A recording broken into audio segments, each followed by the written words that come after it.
Every cook can govern. Section. Athenian Democrat. What kind of man? This has always been an important question, but at the stage of society that we have reached, it is the fundamental question. What kind of man was this Greek democrat? Karl Marx has stated that the future type of man, the man of a socialist society, will be a, quote, fully developed individual, fit for a variety of labors, ready to face any change of production, and to whom the different social functions he performs are but so many modes of giving free scope to his own natural and acquired powers. Here is how Pericles, one of the greatest statesmen of the Greek democracy, described the ordinary Greek citizen. Quote, taking everything together, then, I declare that our city is an education to Greece, and I declare that in my opinion each single one of our citizens, in all the manifold aspects of life, is able to show himself the rightful lord and owner of his own person, and do this, moreover, with exceptional grace and exceptional versatility. End of quote.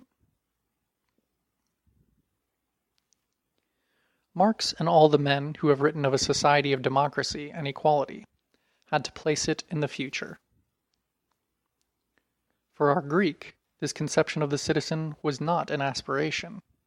It was a fact. The statement occurs in perhaps the greatest of all the Greek statements on democracy, the speech of Pericles on the occasion of a funeral of Athenians who had died in the war.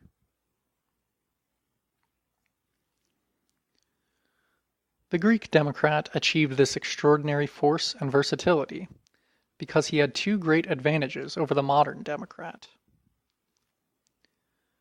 The first was that in the best days of the democracy, he did not understand individualism as we know it. For him, an individual was unthinkable except in the city-state. The city-state of democracy was unthinkable except as a collection of free individuals. He could not see himself or other people as individuals in opposition to the city-state. That came later when the democracy declined. It was this perfect balance, instinctive and unconscious, between the individual and the city-state, which gave him the enormous force and the enormous freedom of his personality.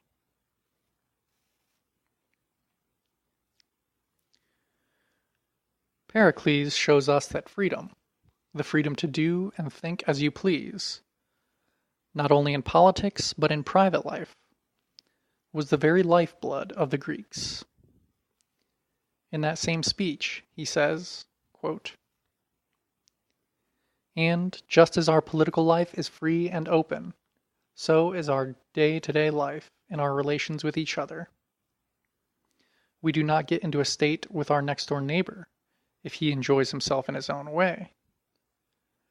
Nor do we give him the kind of black looks which, though they do no real harm, still do hurt people's feelings. We are free and tolerant in our private lives, but in public affairs we keep to the law. This is because it commands our deep respect.